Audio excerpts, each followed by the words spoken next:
Hello students, in the last episode I told you about verbs and I told you that there are mainly two kind of verb, finite verb and non-finite verb. And telling about finite verb, I told you about auxiliary verbs also. Today we are going to discuss about primary auxiliary. When we talk about primary auxiliaries, we should know that primary auxiliaries are used in help of main verb. There are many kind of primary auxiliaries.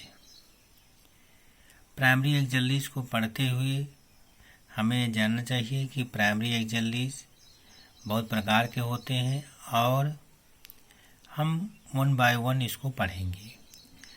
First of all we are going to study about be, use of B.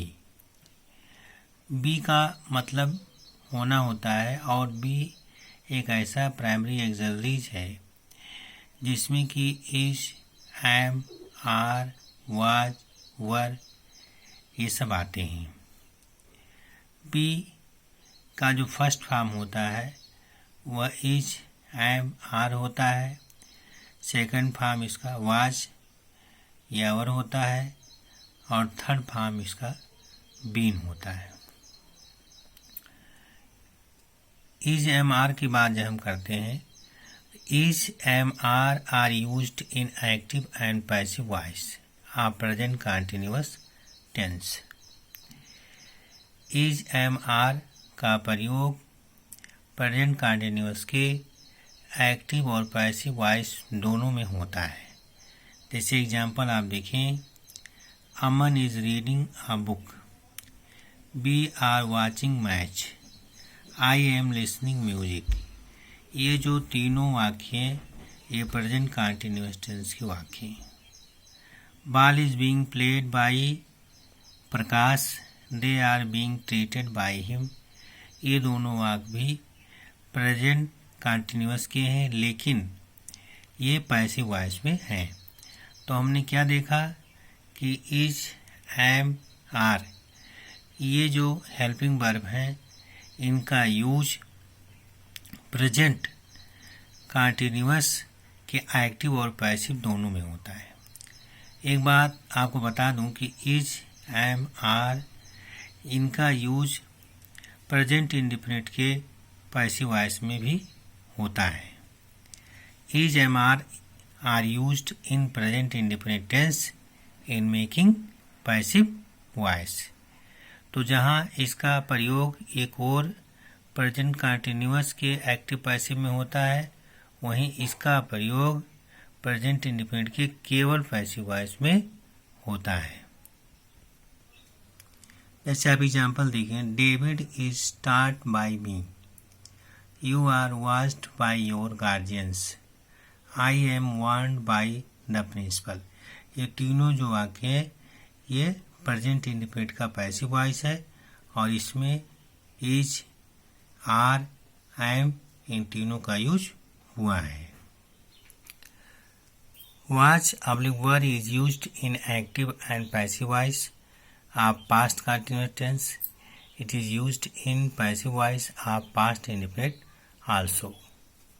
Was और were ये जो दोनों helping verb होते हैं इनका use present continuous के active और passive दोनों में होता है और वहीं पर पास्ट इंडेफिनिट के पैसिव वॉइस में केवल होता है.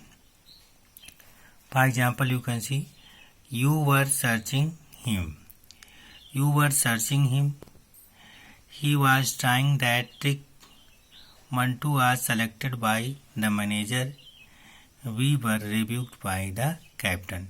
तो इसमें पहला जो दोनों वाक्य है, you were searching him, he was trying that trick, ये जो दोनों वाक्य हैं ये आपके पास्ट कंटीन्यूअस के वाक्य हैं.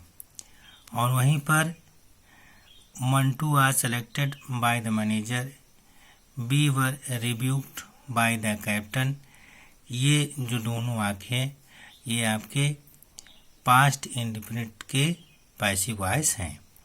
तो हमने क्या देखा कि वाज, वर ये दोनों पास्ट कंटिन्यूअस के एक्टिव और पैसिव दोनों में आते हैं और पास्ट इंडेफिनिट के केवल पैसिव वॉइस में आते हैं। Has, have is used in present perfect and present perfect continuous tense both in active and passive voice. Has और हैव का जो यूज होता है ये प्रेजेंट परफेक्ट में होता है और प्रेजेंट परफेक्ट कंटिन्यूअस में भी होता है, एक्टिव और पैसिव दोनों बनाते हुए। जैसे आप एग्जांपल देखें, ही has wounded the monkey, we have created the game, you have been appointed by him, she has been noticed by her mother। तो पहले जो दोनों सेंटेंस हैं ये दो sentence, he has wounded the monkey, we have created the game, ये active voice में है प्रेजेंट परफेक्ट टेंस के। You have been appointed by him, she has been noticed by her mother, ये दोनों प्रेजेंट परफेक्ट टेंस के passive voice में हैं। She has been noticed by her mother ये भी पैसिव वॉइस में है। Pawan has been serving them for 5 years और ये जो सेंटेंस है आपका ये प्रेजेंट परफेक्ट कंटिन्यूअस टेंस में है। तो हैज और हैव ये आपका प्रेजेंट परफेक्ट टेंस में एक्टिव और पैसिव दोनों में आता है और हैज और हैव को हम प्रेजेंट परफेक्ट कंटिन्यूअस टेंस में भी यूज करते हैं। Had is used in past perfect tense and past perfect continuous tense both in active and passive voice. तो हैड जो होता है ये हैव का पास्ट टेंस होता है और जहाँ has, have present perfect tense में यूज होते हैं, प्रेजेंट परफेक्ट कंटिन्यूअस टेंस में यूज होते हैं, वहीं पर हैड जो होता है ये पास्ट परफेक्ट टेंस में और पास्ट परफेक्ट कंटिन्यूअस टेंस दोनों में यूज होता है। जैसे आप देखें, they had joined the team, he had been killed by them, ये दोनों सेंटेंस पास्ट परफेक्ट टेंस के हैं। और Suhail had been watching the match since 8 o'clock ये जो सेंटेंस है आपका ये प्रेजेंट परफेक्ट कंटिन्यूअस टेंस का है। डज और do is used in present indefinite tense. Does और डू का यूज हम प्रेजेंट इंडेफिनिट टेंस में करते हैं। जैसे he does not serve in hospital, you do not clear the matter, तो ये दोनों जो सेंटेंस हैं आपके ये प्रेजेंट इंडेफिनिट के हैं। वहीं पर did is used past indefinite tense, did का यूज पास्ट इंडेफिनिट टेंस में होता है।